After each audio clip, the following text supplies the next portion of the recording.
Let's continue solving today with absolute value equations. It is a standard for Algebra 1. So let's review for a moment. Let's talk about absolute value. Sometimes you've seen it, but maybe a teacher hasn't talked about it specifically. Absolute value of a number is the distance from 0 to that number on the number line. It's how far away it is. So look at your examples. Absolute value of 8. How far away is 8 away from 0? 8 units. Second one I have there is absolute value of -2. If I drew a number line, how far away would -2 be away from 0? 2. Oh, look at the last one. Lots of stuff here. -9 plus 3 minus 5. Absolute value of all of that. You can simplify that. We would have -6 minus 5, or the absolute value of -11, which would be positive 11. 11 units away from 0 is absolute value of -11. So a lot of students, when they see absolute value, they're taught or they learn absolute value is just the positive version. And you can say that, but the definition, the true mathematical definition, is it is the distance away from 0. Today we're going to talk about absolute value equations. And again, that's going to represent a distance on a number line. An absolute value equation is an equation involving absolute value with a variable expression. So we're going to have some absolute values around our variable. So let's talk about this question.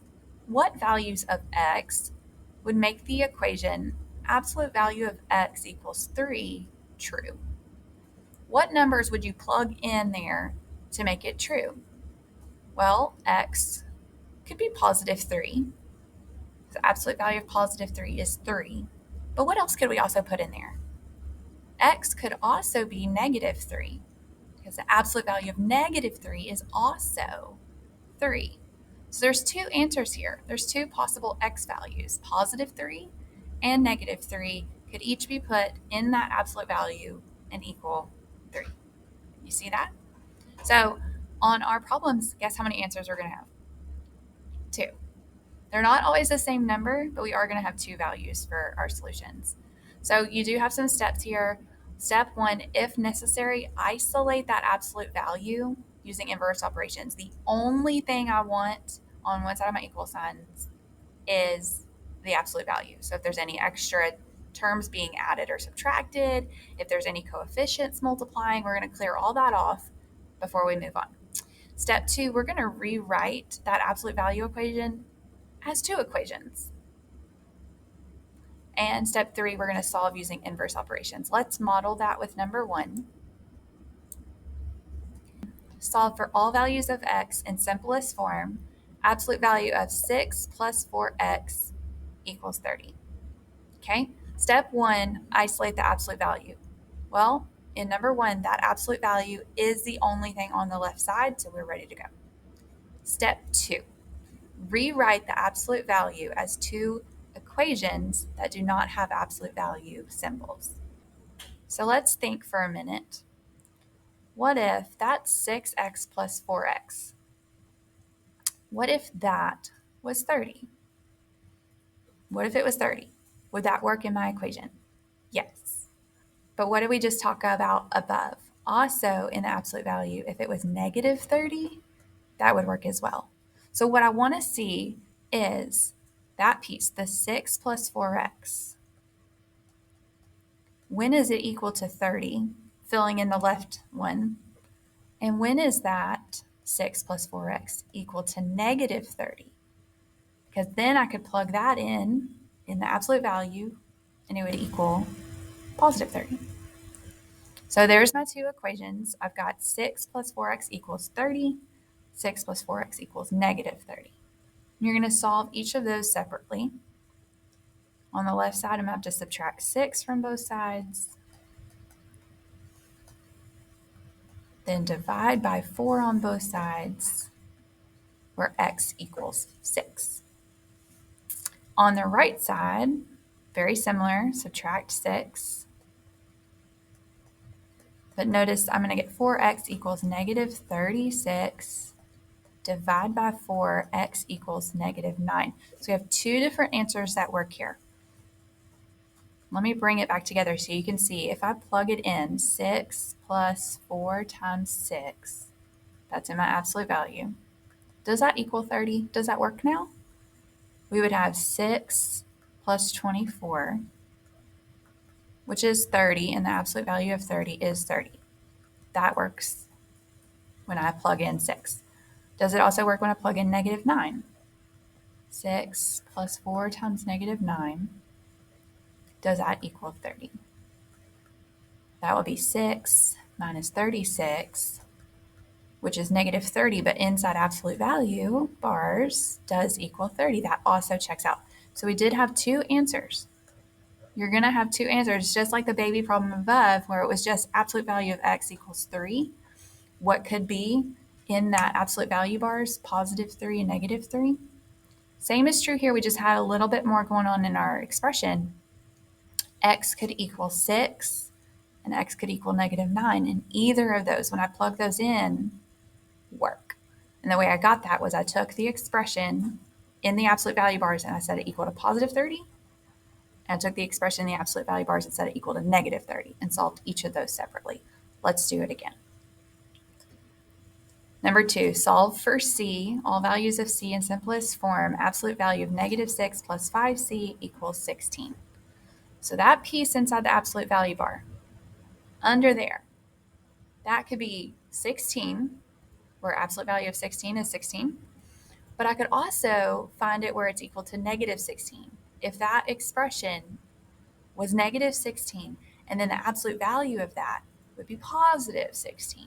So those are my two equations. Negative 6 plus 5c equals 16. Absolute value of 16 would be 16.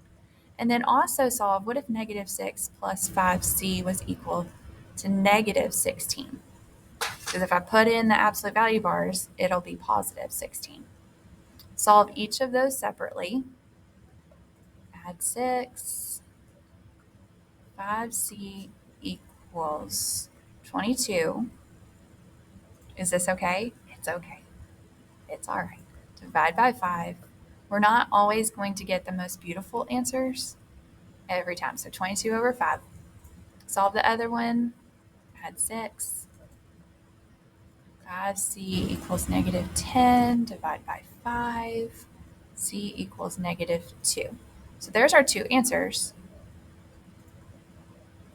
I'll show you how we can check them again on this problem. 5 times 22 over 5. Does that equal 16? That'll give me negative 6. 5 divided by 5 cancels, so it's just plus 22, which negative 6 plus 22 is 16. The absolute value of 16 is 16. Haha.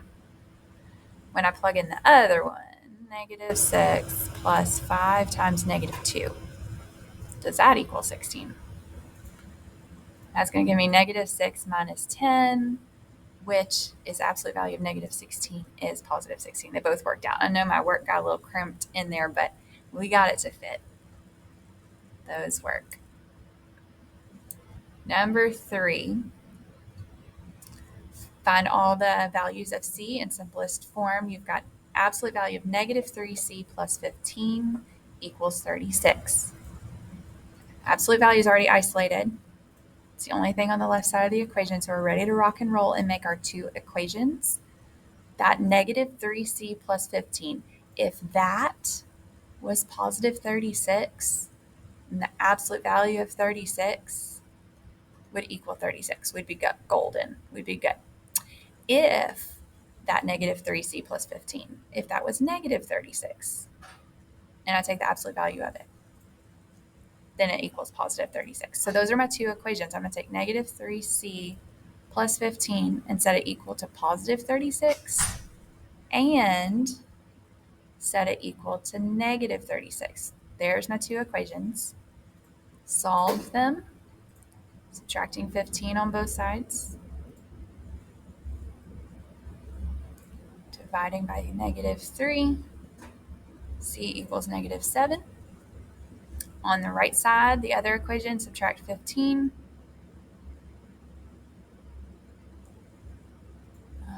Negative 51. Again, we're not always going to get beautiful answers. There are fractions that come up. 51 over 3. And of course, you can plug those in and check your answers.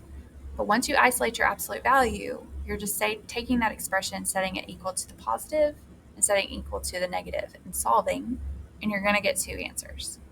Let's look at number 4. Solve for all the values of x in simplest form. Now look at this one.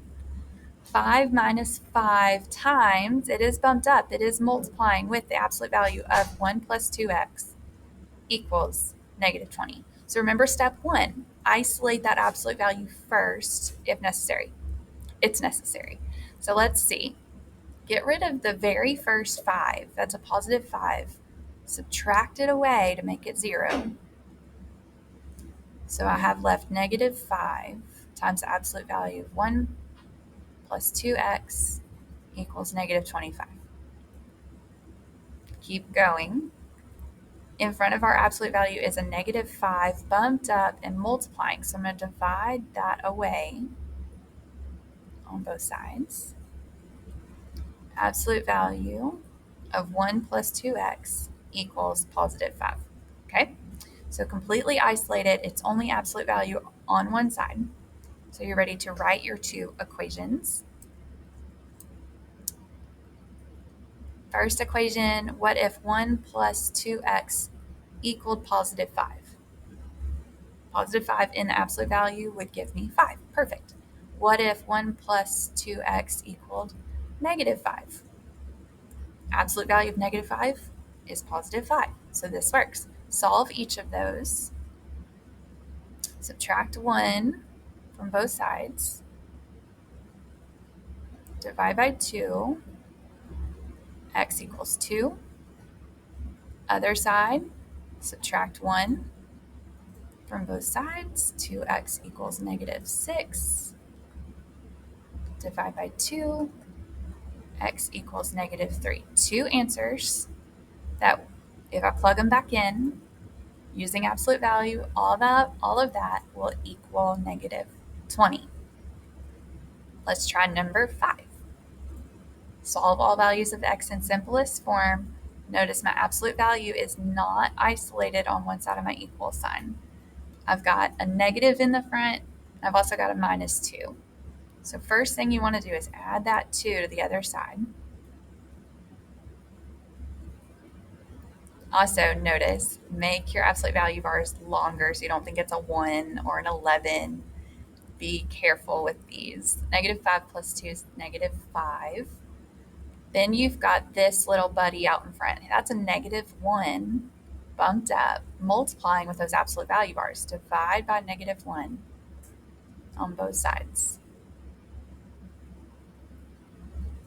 Absolute value of 1 plus 2x equals positive 5. All right, write your 2 equations. So the expression in the absolute value bars, 1 plus 2x, could be equal to positive 5, or it could be equal to negative 5. So then solve each of those. Subtract 1 from both sides. 2x equals 4. Divide by 2 gives us x equals 2. The other equation, subtract 1 from both sides. Divide by 2. X equals negative 3. There's your 2 answers that, if I plug them back into the absolute value equation, would equal negative 7. Last one, number 6. Absolute value of 4x plus 1 plus 9 equals 17. Again, the absolute value is not completely isolated, so we're going to need to subtract 9 from both sides. 17 minus 9 would give us 8.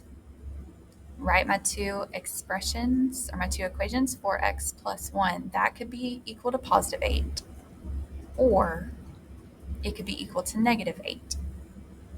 And solve. Subtract 1. 4x equals 7. It's okay. Don't worry. Divide by 4. X equals 7 fourths. Solve the other one, subtract 1. 4x equals -9. It's okay. Divide by 4, x equals -9/4. If you're nervous at all, if you are in the middle of your quiz and you've got ample amount of time on your quizzes, plug them in and check and see. I'll do one of them here. Absolute value of 4, if I plug in 7/4 plus 1 plus 9 should equal 17. Let's see what happens.